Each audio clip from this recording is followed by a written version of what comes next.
Bonjour à tous, ravi de vous retrouver comme chaque année pour l'émission Osons les sujets. Nouvelle année, nouvelle rentrée, mais toujours le même objectif pour cette troisième édition.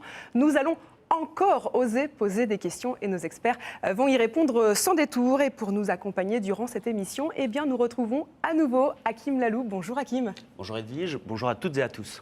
Alors pour cette émission, vous aurez deux casquettes. Celle d'abord de co-présentateur. Ensemble donc, nous allons poser des questions à nos invités.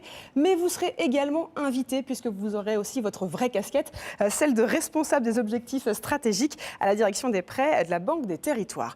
Alors de quoi allons-nous parler durant cette troisième édition ? Eh bien, vous le savez, la crise sanitaire a eu un réel impact sur le secteur. Cette émission est donc l'occasion de faire le point sur la situation, mais également sur l'avenir. Et donc en première partie, eh bien, nous verrons si ça passe ou si ça casse. Et puis au sommaire également, nous parlerons financement. Et vous l'entendrez, la Banque des Territoires propose des financements qui s'adaptent notamment grâce aux partenaires européens.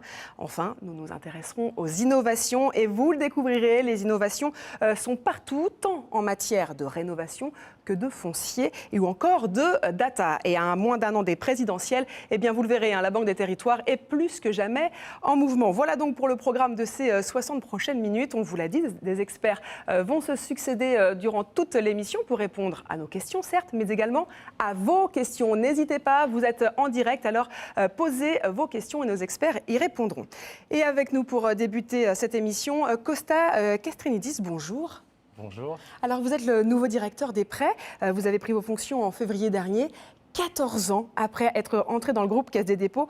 Autant dire que vous connaissez bien cette grande institution. Alors, on va rentrer tout de suite dans le vif du sujet. L'année dernière, dans cette même émission, au même endroit, il avait été annoncé de véritables engagements, notamment dans le cadre du plan de relance de la Banque des Territoires. Un an plus tard, où en sommes-nous ? Les engagements pris il y a un an ont-ils été tenus, Costa ? Oui, tout à fait, Edwige. Les engagements pris ont été tenus. Non seulement nous avons mis en œuvre les engagements que nous avions pris dans le cadre du plan de relance, mais nous les avons même amplifiés dans les travaux que nous avons conduits en ce début d'année et qui ont abouti à la signature du protocole de relance de la construction nouvelle qui a été signé à l'initiative d'Emmanuel Vargon. Quelques illustrations de ces engagements tenus. Tout d'abord, au cœur de la crise, il était important que nous mettions en œuvre des mesures d'urgence pour envoyer un signal au secteur, un signal à nos clients de réassurance en quelque sorte. Le financier de référence du secteur est présent à leur côté. Et donc, c'est ce que nous avons fait en proposant des moratoires d'échéance, en proposant des lignes de trésorerie. Et il faut dire que ces mesures n'ont pas été beaucoup usitées au final, ce qui est plutôt positif, puisque ça montre qu'il y a eu une belle résilience du secteur. Mais en même temps, c'était important d'envoyer un signal de confiance, justement, confiance en l'avenir, surtout au cœur de la crise.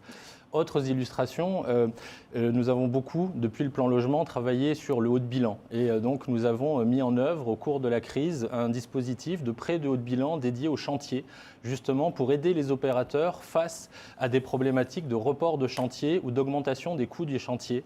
Et il faut là aussi saluer le fait que ce dispositif a été plébiscité, puisqu'il a permis, au final, d'engager près de 500 millions d'euros pour faire face à ces reports de chantier. Et puis, puisqu'on parle de haut de bilan, il est difficile de ne pas parler des titres participatifs qui ont été effectivement une nouveauté apportée par la loi Elan au secteur, une nouveauté pour le secteur et pas pour la place financière. Pour nous, il a été très important d'être présent et donc c'est ce que nous avons fait avec un chiffre très impressionnant puisqu'au final, début 2022, ce seront 1 milliard d'euros sur ressources propres de la Caisse des dépôts. On n'est pas là sur le fonds d'épargne, on est vraiment sur nos ressources propres que nous aurons apportées au secteur pour les aider à se recapitaliser à travers ces quasi-fonds propres. Et donc ça, c'est un signal à la fois de confiance, mais aussi qui illustre parfaitement les liens très étroits qui nous lient avec le secteur, bien au-delà d'ailleurs des financements. Ouais, alors justement, au-delà de vos actions de financeurs, où en est la filiale CDC Habitat de la Banque des Territoires dans son plan de soutien exceptionnel d'achat de 40 000 VFA ? Alors, c'était effectivement une pierre angulaire du plan de relance Habitat de la Banque des Territoires. Et donc, ce plan a été mené très rapidement par l'opérateur CDC Habitat qui a procédé au rachat de ces 40 000 VFA. Là encore, dans un moment où l'ensemble d'ailleurs du secteur du logement avait besoin de signaux forts. Et ça a été apporté avec beaucoup d'efficacité en 2020. Et là aussi, CDC Habitat a amplifié son action en lançant en 2021